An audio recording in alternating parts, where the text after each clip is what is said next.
Okay, thank you. This past 13 months have brought me, in this order, comic relief, disbelief, shock, deer in the headlights inaction, anger, fear, disgust at the seemingly choreographed latent hatred among Americans that has been let loose, fear for my neighbors who might be ripped from their homes and deported, and it just goes on. My question is, how do you maintain your sense of optimism during this dystopian period in our history? We seem to have regressed to the very lowest note in your octave of worldviews. It's hard to raise social consciousness when so many of us are, well, socially unconscious. Well, so the operative part of the question is, how do we maintain our optimism in the face of this type of a dark period? Well, the key is to have a perspective, an historical perspective on this, both even a medium-range historical perspective and a longer-range perspective.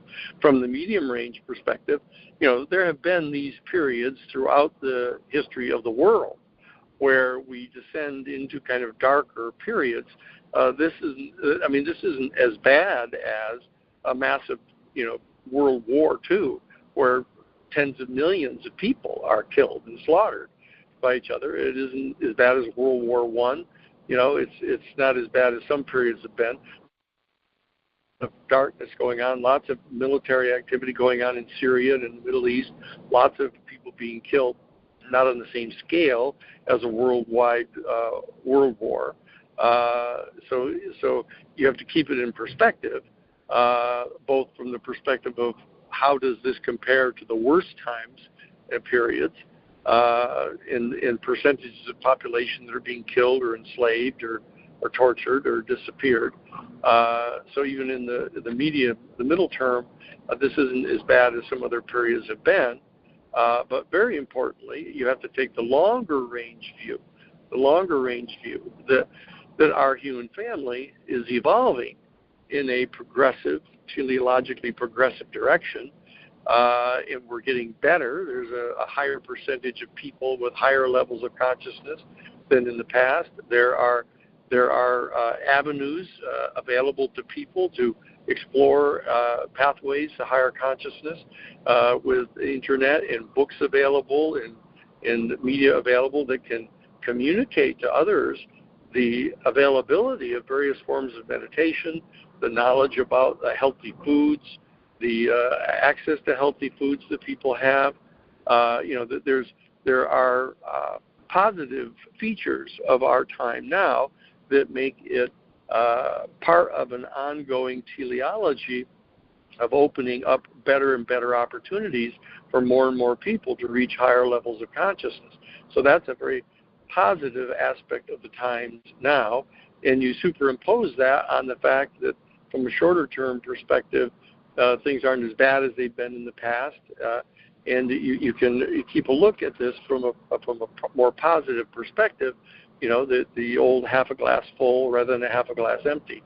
And so the reality is that if you look at this from a spiritual perspective, that this is just these are the symptoms of our human family not having evolved physiologically to the point where a critical mass of our human species is above a certain level of consciousness. And there are individual and groups of human beings that are actively engaged in lower consciousness activity, but that are the qualities and characteristics of which are indicative of lower chakra energies that our human family has. But it's important to remember, very important, as I've said a number of times, each one of the chakras in our human body is really essential to a fully balanced human being. And so these other kind of lower levels of consciousness that our human family continues to display, or portions of us, are part of the human community. And in a democratic process, you have to give the people the right to say what they want to say. They try to do things that they're going to do, but we need to organize through a democratic process to pass statutes that are supported by a majority of people to prevent people from engaging in certain types of low consciousness conduct, and to systematically enforce those laws in a fair and just manner to keep these people from hurting other people. But the bottom line is, if you take a spiritual perspective on this time period that we're in, you can see that both in the short and the long-term run, it's not as bad as it has been in the past. And this is a process that is unfolding of the evolution of our human spirit and our human consciousness, which is going in a positive direction.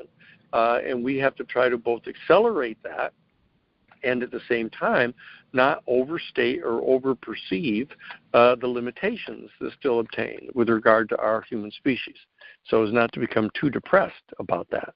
The answer is that from a spiritual perspective and from a midterm and longer-term historical perspective, you can maintain optimism about the relative nature of this particular time period that we're in, and can foresee this unfolding even in the comparative shorter term of 2018 and 2020 that we talked about in answer to an earlier question, that this is going to be getting better quite quickly. There's a danger it could get worse. There's no doubt about the parallels that exist right now between the time period that we're in the 1920s and 1930s in Germany. It could go south on us here. But we need to undertake all the action we can to keep it from doing that and to bring it into a more positive manifestation, all these different potentials that we have here. But it's going to be important that we be motivated primarily by a spiritual perspective. Otherwise, one could really despair. And if you start to despair, you start participating in that same kind of lower consciousness, fear-oriented or fear-driven kind of decision-making. So you want to be careful and try to maintain as high a spiritual level of consciousness as you can during this period to assist in making things get better. Thank you, and I want to underscore that, and that's one reason that we come together as a community here at Let's Talk, where we have each other's backs, we inform each other, and we share a spiritual perspective on all of this. And the power of the group is greater than the individual, and the support of the group is greater than the individual. So it's important for us to stay in touch with each other and to keep lifting each other up and reminding each other, like you have, Danny, of the medium and longer-term perspective from a higher perspective. Otherwise, the individual could just drown. And we don't want that to happen. We're not going to let that happen. Mm-hmm, mm-hmm.